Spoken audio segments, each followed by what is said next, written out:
السلام علیکم ورحمۃ اللہ وبرکاتہ۔ وعلیکم السلام ورحمۃ اللہ وبرکاتہ۔ نحمده ونصلی علی رسولہ الکریم، اما بعد فاعوذ باللہ من الشیطان الرجیم، بسم اللہ الرحمن الرحیم، رب اشرح لی صدری ویسر لی امری واحلل عقدۃ من لسانی یفقہوا قولی۔ فصل 15، گناہ در گناہ، یعنی گناہ پر گناہ۔ گناہوں کا خاصہ یہ ہے کہ ایک گناہ دوسرے گناہ کے لیے بیج کا کام کرتا ہے، یعنی گناہ صرف ایسی چیز نہیں کہ ایک دفعہ کر لیا تو بس ختم، وہ ایک بیج ہے، اور جب بیج کسی جگہ پہ ڈالتے ہیں تو کیا ہوتا ہے؟ پودا نکل آتا ہے۔ ایک گناہ کئی گناہوں کو جنم دے دیتا ہے، اس طرح ایک سے دوسرا اور دوسرے سے تیسرا گناہ پیدا ہوتا رہتا ہے، یہاں تک کہ آدمی کے لیے گناہ کو چھوڑنا اور اس بھنور سے نکلنا مشکل ہو جاتا ہے، دلدل میں پھنستا چلا جاتا ہے۔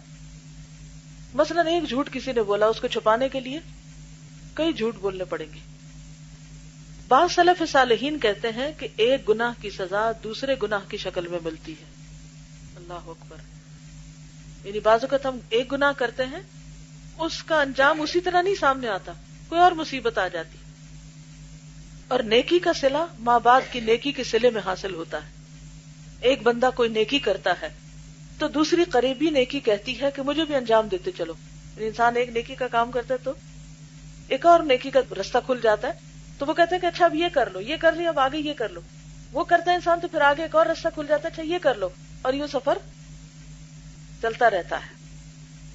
اسی طرح جب انسان سستی کرتا ہے نا، ویسے نماز کا وقت ہے اور آپ کہتے ہیں اچھا اب میں ابھی پڑھتا ہوں، مطلب سب بس یہ ایک کام کر لوں، پھر کیا ہوتا ہے؟ وہ ایک وہی ہوتا ہے، اس سے آگے ایک اور نظر آ جاتا ہے، پھر کہتے ہیں اچھا میں ذرا یہ بھی کر لوں، جلدی سے یہ بھی کر لوں، جلدی سے یہ بھی کر لوں، کرتے کرتے کرتے نماز کا وقت یا تو بہت لیٹ ہو جاتا ہے یا پھر ختم ہو جاتا ہے۔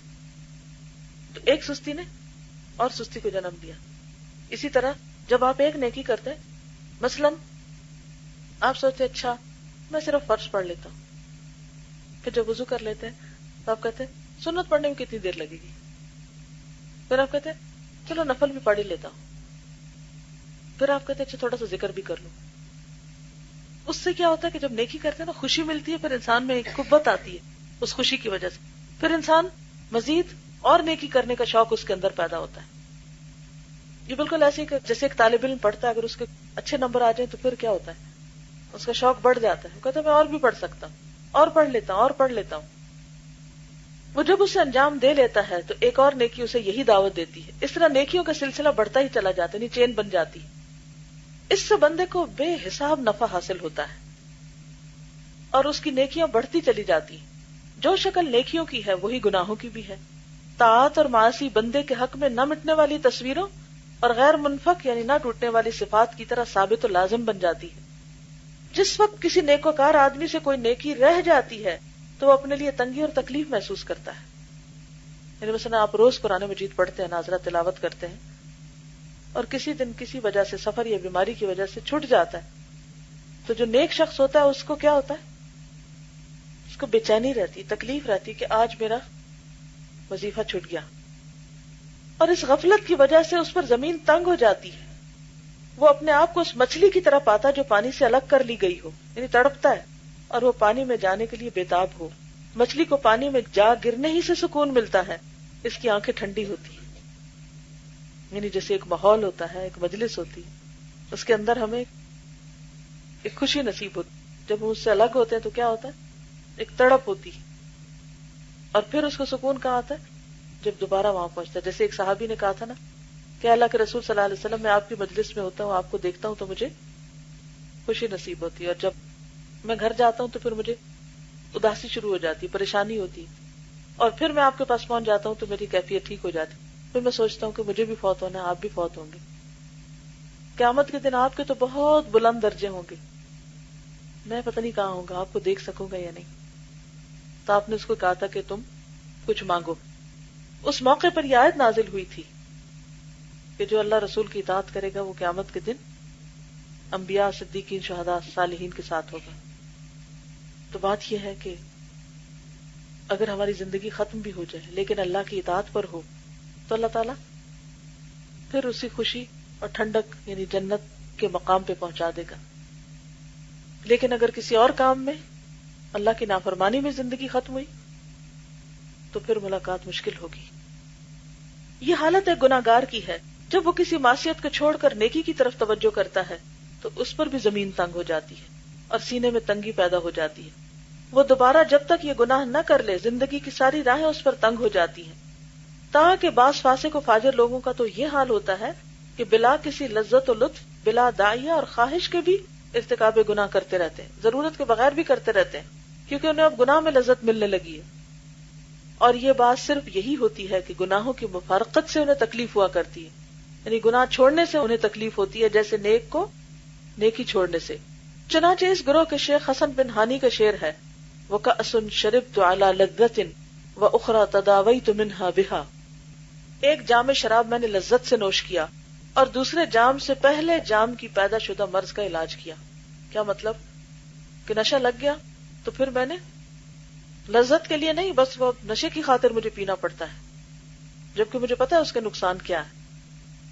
یہ شعر بہت زبردست ہے اس معاملے کو واضح کرنے کے لیے. وَكَأْسٌ شَرِبْتُ عَلَى لَذَّةٍ، یعنی ایک پیالہ تو میں نے جب پیا تو مجھے بڑی لذت آئی، سرور ملا، لیکن دوسرا کیوں پیا؟ وَأُخْرَى، بعد میں کیوں پینا شروع کر دیا؟ تَدَاوَيْتُ مِنْهَا بِهَا، کہ پہلا پی کے جو مرض لگی تھی اسی کے علاج میں پیتا رہا.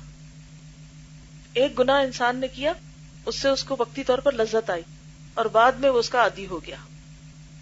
کسی دوسرے شاعر نے کہا ہے وَكَانَتْ دَوَائِي وَهِيَ دَائِي بِعَيْنِهِ كَمَا يَتَدَاوَى شَارِبُ الْخَمْرِ بِالْخَمْرِ. میری دوا بعینی ہی میرے لیے بیماری تھی، جس طرح کہ شرابی آدمی شراب سے اپنا علاج کرتا ہے. اللہ تعالیٰ کا کوئی بندہ جب طاعت الہی کا اہتمام اور التزام کرتا ہے اور طاعت و عبادت سے اسے خاص قسم کا انس اور الفت اور محبت ہو جاتی ہے تو اسے ہر چیز سے مقدم سمجھتا ہے.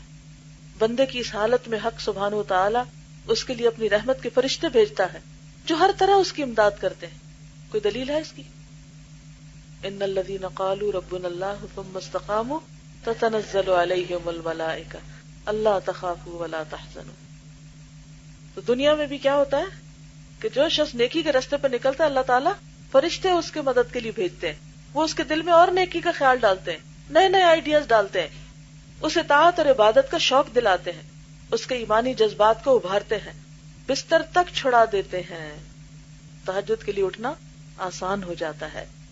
کسی حالت اور کسی بھی مجلس میں بیٹھا ہوا ہو اسے اٹھا کر اطاعت و عبادت میں لگا دیتے ہیں، یعنی اس کے لیے کسی بھی طرح کی مجلس چھوڑنا مشکل نہیں ہوتا. اور ہم لوگ تو یہی فتوے لیتے رہتے ہیں کہ اچھا گاڑی میں ہو تو نماز کیسے پڑھیں، شادی میں ہو تو نماز کیسے پڑھیں، فوتگیوں میں کیسے پڑھیں، یہ کام کیسے کریں، وہ کیسے کریں. تو بات یہ کہ ابھی چکھا ہی نہیں وہ لطف جو عبادت کا ایک ہوتا ہے نا، عبادت کی ٹھنڈک. جیسے نبی صلی اللہ علیہ وسلم کے لیے نماز کیا تھی؟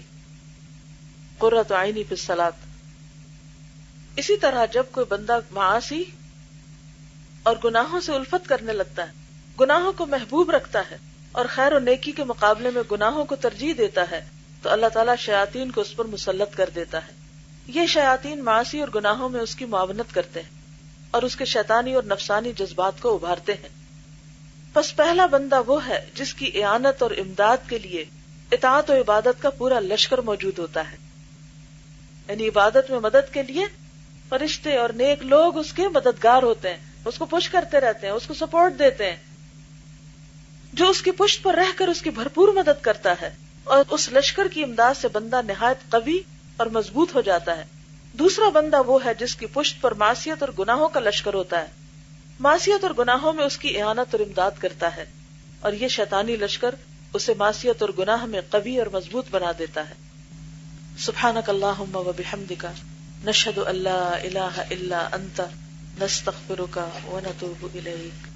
السلام علیکم و رحمۃ اللہ وبرکاتہ.